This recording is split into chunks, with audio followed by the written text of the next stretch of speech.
It's time for the Morning Quickie with Sir William, the Duchess, and Cubby Kirk.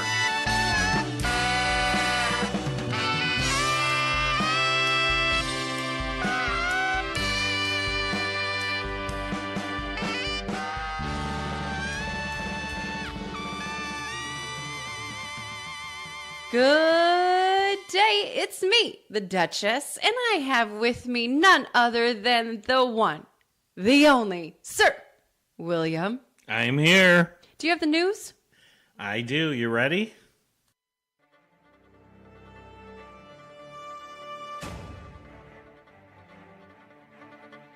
Everybody get ready for the most influential man in the world.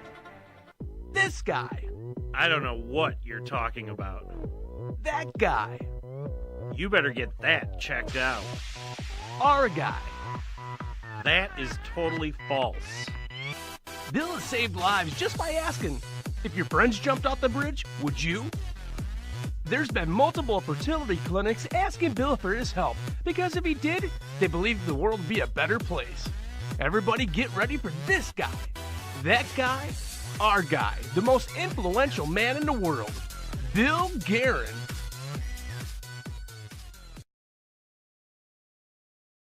News headlines for Tuesday, February 19th, 2019.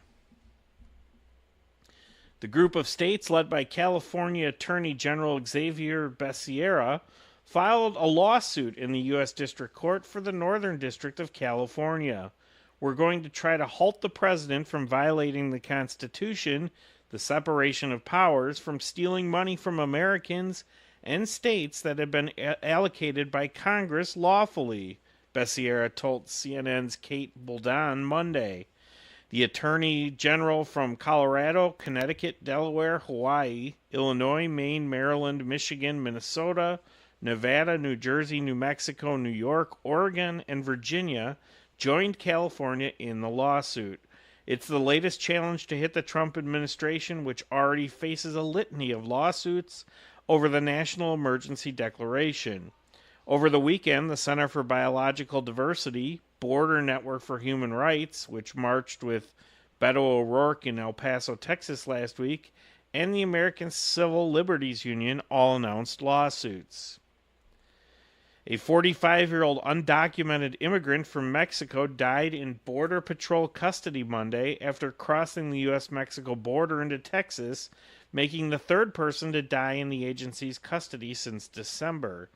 The immigrant illegally crossed the border and was arrested by the Roma, Texas Police Department on February 2nd, requested medical attention, and was taken to a local hospital, according to a statement released Monday night by Customs and Border Patrol.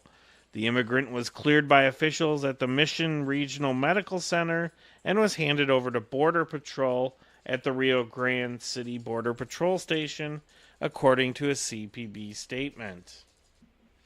Vincent Doyle, a psychotherapist in Ireland, was 28 when he learned from his mother that the Roman Catholic priest he had always known as his godfather was in truth his biological father. The discovery led him to create a global support group to help other children of priests like him suffering from the internalized shame that comes with being born from the church scandal. When he pressed bishops to acknowledge these children, some church leaders told him that he was the product of the rarest of transgressions. But one archbishop finally showed him what he was looking for: a document of Vatican guidelines for how to deal with priests who father children, proof that he was hardly alone. "Oh my God, this is the answer," Mr. Doyle recalled having said as he held the document. He asked if he could have a copy, but the archbishop said no, it was a secret. Now the Vatican has confirmed, apparently for the first time, that its department overseeing the world's priests has general guidelines for what to do when clerics break celibacy vows and father children. "I can confirm that these guidelines exist," the Vatican spokesman Alessandro Gizziotti wrote in a response to a query from the New York Times. It is an internal document. The wife of the 32-year-old human resource manager killed in the shooting at Aurora's Henry Pratt manufacturing building is living her worst nightmare, she wrote on a Facebook post. Clayton Park from the 4000 block of John Milton Road in Elgin and 4 other co-workers were killed Friday after being shot by Gary Martin. Clayton Parks had a 10-month-old son, Axel. Clayton's wife, Abby Park, shared the following post on her Facebook page on Saturday. Every time I close my eyes over the last 12 hours, I've opened them hoping to wake from this terrible dream. But that's not the case. I'm living my worst nightmare. My husband, my love, my best friend, and the incredible father of our sweet son was taken from us yesterday in the shooting in Aurora, and I'm devastated. Axel and I have been surrounded by friends and family and are appreciative of all the prayers and support we are receiving. And finally, Dundee Crown High School presents the smash musical hit Mamma Mia. Show dates are March 7 to 9 at 7 p.m. and March 10 at 2 p.m. All performances will take place at Dundee Crown High School, 1500 Kings Road in Carpentersville. Tickets are $12 for adults and $10 for students, seniors, and are available online at greateventseats.com/Dundee Crown. And those are your news headlines for Tuesday, February 19th, 2019.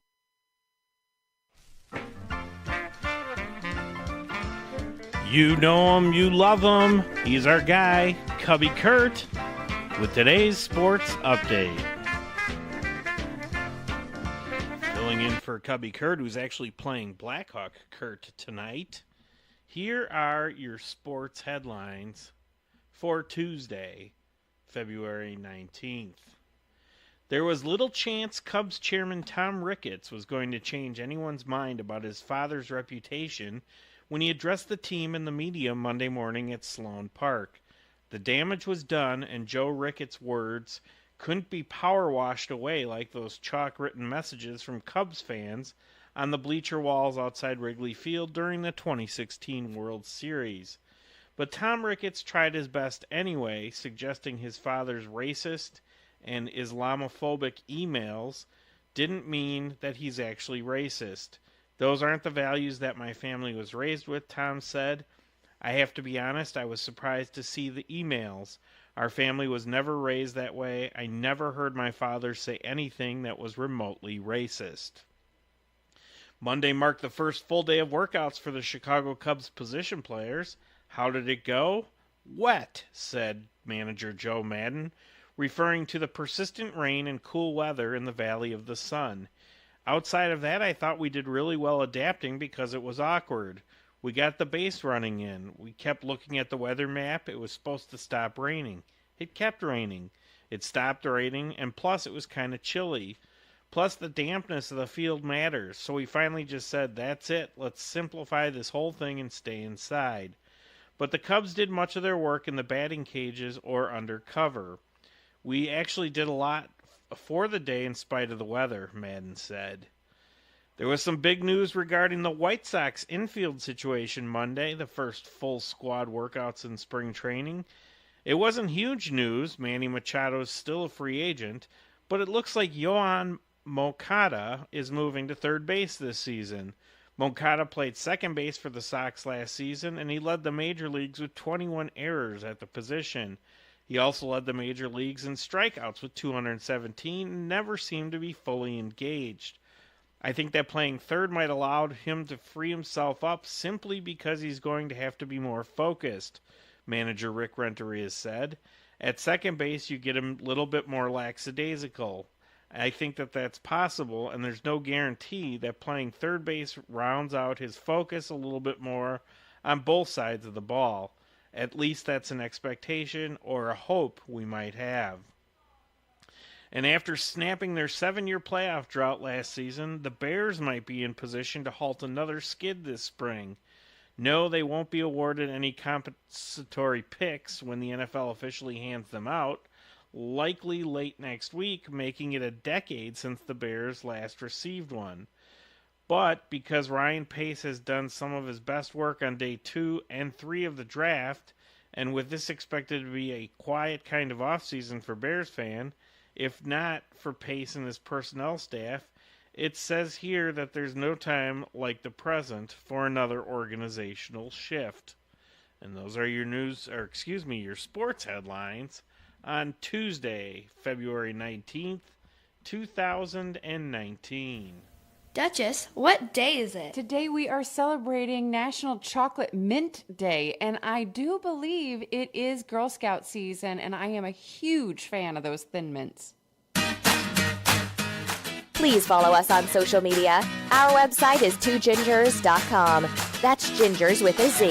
On Facebook, Instagram, and Pinterest at Two Gingers, and on Twitter at Two Gingers, at Sir William 1015, and at the Duchess 1015.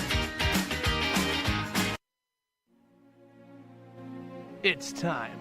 The most interesting woman in the world. Some say if she would have ran back in 2016, she would be the first woman president. The one, the only, the award-winning, the Duchess. Good day, Suburbia. This is the Duchess, and I am back from the motherland, aka Phoenix, Arizona, where I gotta be honest, it was not the warmest trip we've ever had out there, and I'm not sure if you saw on the national news, but Las Vegas had the first accumulating snowfall in a decade. Yeah, that's right. So we're all experiencing crazy weather. But here is our 7-day forecast. Today, mostly cloudy skies, a high of 28 degrees. Tonight, we'll see a low of 21. Then tomorrow, rain and snow mixture with a high of 35 degrees. Thursday, partly cloudy, a high of 30. On Friday, partly cloudy again, a high of 36. Saturday, rain and freezing rain with a high of 39.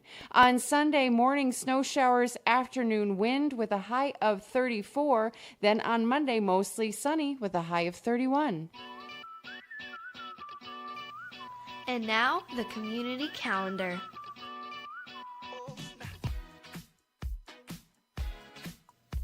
I love bringing us the community calendar. If you'd like me to announce something that's happening in our area, or maybe you have a special birthday or anniversary or even congratulations, hit me up on social media or email me at theduchess1015@gmail.com.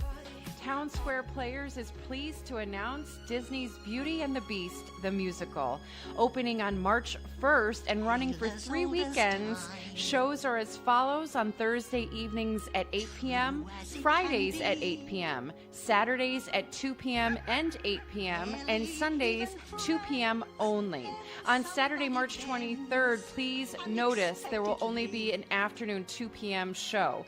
For more information, you'll want to go to their website at www.woodstockoperahouse.com. This is a family-friendly event. Town Square Players presents Disney's Beauty and the Beast. It's adapted from the Walt Disney Pictures Academy Award-winning 1991 animated musical film of the same name, which in turn had been based on the classic French fairy tale by Jean-Marie Le Prince de Beaumont. You're welcome. Beauty and the Beast tells the story of a cold-blooded prince who has been magically transformed into an unsightly creature as punishment for his selfish ways. To revert into his true human form, the Beast must first learn to love a bright, beautiful young woman whom he has imprisoned in his enchanted castle before it's too late. It's a tale as old as time, and there is still room for plenty of guests. However, some shows have sold out, so please grab your tickets today for Beauty and the Beast at Woodstock Opera House. You can go to their website at www.woodstockoperahouse.com. Beauty and the Beast.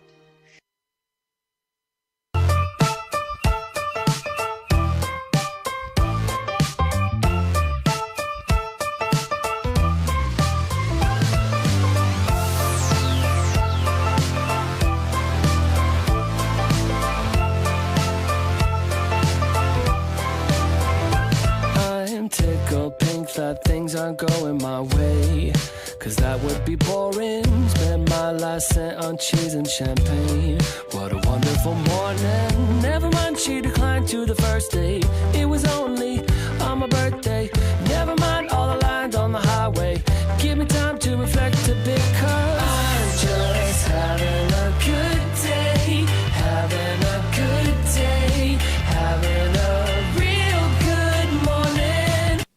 It's me, the Duchess. Sir William, I would like to thank you so much for joining us for the Morning Quickie. If you would be so kind as to share it with 2 of your closest friends, and please don't forget to click that subscribe button. We'd really appreciate it. Thanks. Make it a great day. Bye-bye. Stay classy. Bye-bye.